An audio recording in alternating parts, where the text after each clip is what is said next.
But now talking about the future and also the job market, we've spoken a lot about Africans being able to work for other countries, for other tech companies that are outside of Africa with remote jobs.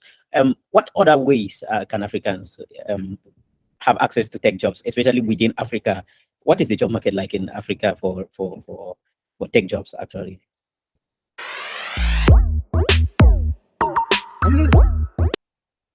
Well, if I might say something on that, there are actually a lot of tech jobs, actually, be it in Cameroon or be it in Africa. I believe personally that there are a lot of tech jobs. But the difficulty is that the recruiters are not always tech service, or they're not always tech people. So they don't always know how to look for these tech people. So sometimes they do like go online and get people. So from my own experience, a lot of jobs, but you have to go in person to find them. Sometimes you have to go in person in post your just like it was a regular job. Companies which are very well tech inclined, they already know how to build portfolios, how to use LinkedIn, how to use all these different job portals to post their job offers. But for the most part, I would say a lot of the companies out there don't have tech savvy people in their HR departments. Yeah. Well, okay. Yeah, Then Tane, go on.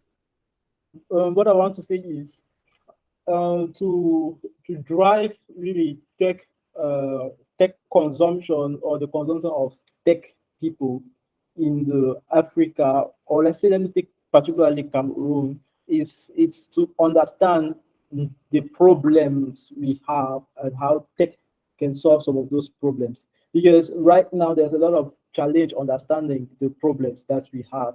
Then we have quite startups, right?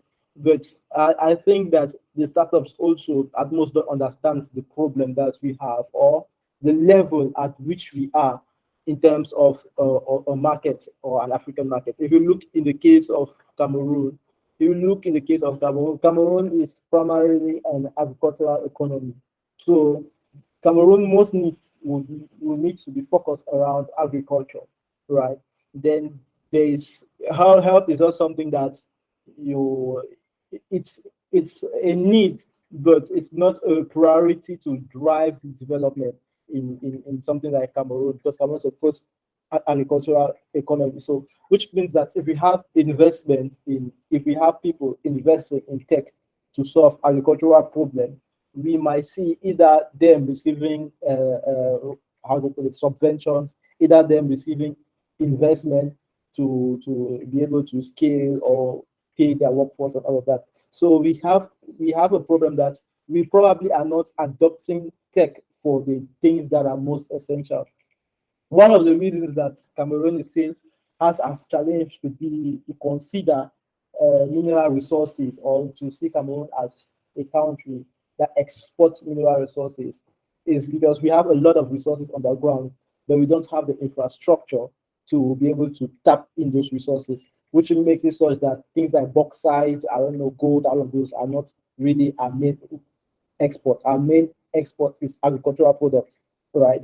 So if you look at a country like Rwanda, they got and they said what we want to export is technology. So by deciding to export technology, they decided to invest in infrastructures that will allow them to export technology, meaning that they want to be a hub where companies will come from far and source talent in Rwanda.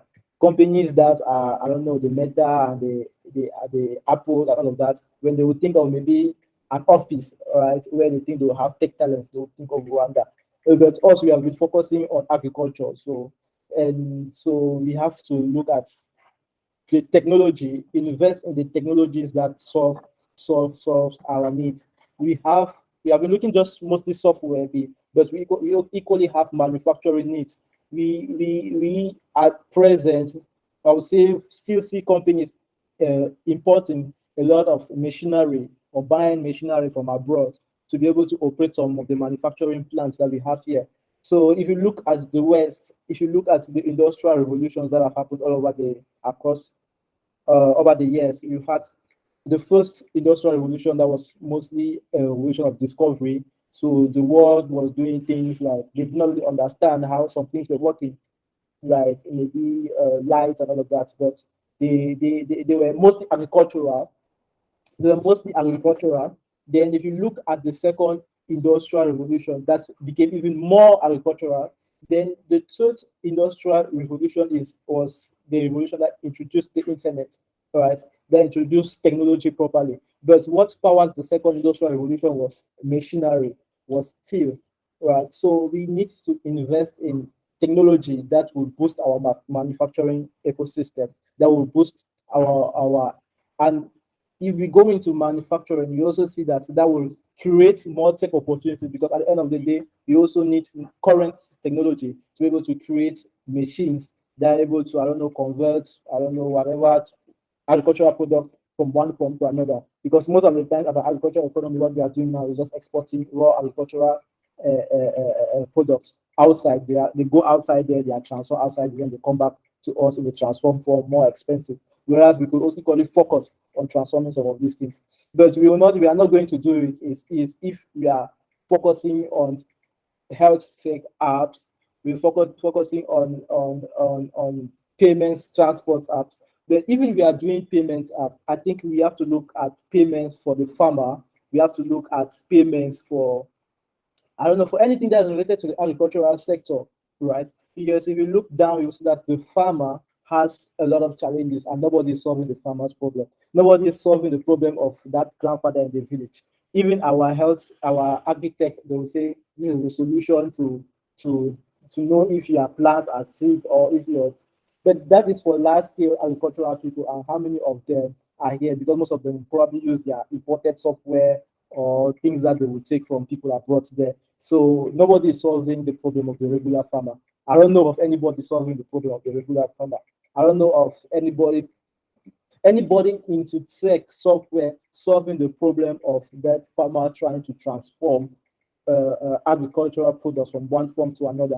So I would just say that there are a lot of opportunities that can create jobs, but most is because we are not able to understand where we are and our current needs, right? So we see that we can actually create a whole ecosystem that will employ a lot of youth into software, because there's a lot of software to be developed.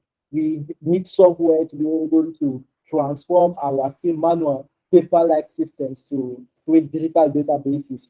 We have that as a strong need, right? We are lacking in data processing. We don't have data regarding our weather. We don't have data regarding our people. We don't have data regarding our farms. We don't have all of these things that are actually needed to build something that, if we are talking of AI, we cannot talk of AI now in a context like Cameroon, because we don't have a database for AI to learn on, right? So those are some of the solutions that, if we were saying that we want to invest in tech, those are some of the solutions we are supposed to invest in.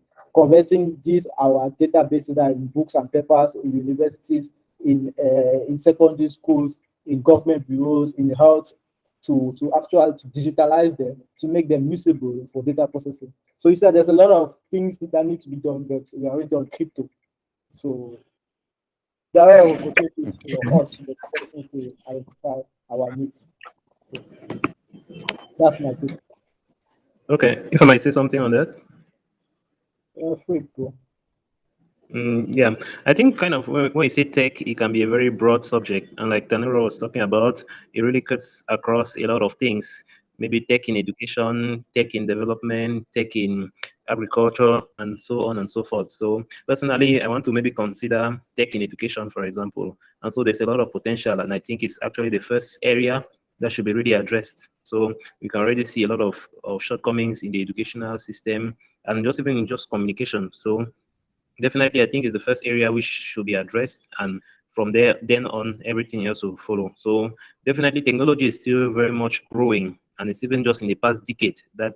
Don't forget that the internet was invented. It's not even 20 years ago. The internet is less than 20 years old, or slightly above that. So all these are still very new things, and technology has been evolving very fast since then. So hopefully, we can really harness the power of technology to really so first of all, the education system. If people are educated and have the knowledge, then they'll be able to build on the skills. So definitely, technology has a huge potential, and I believe we should start with the educational sector. Thank you very much, Gemma. Thank you very much, Tani.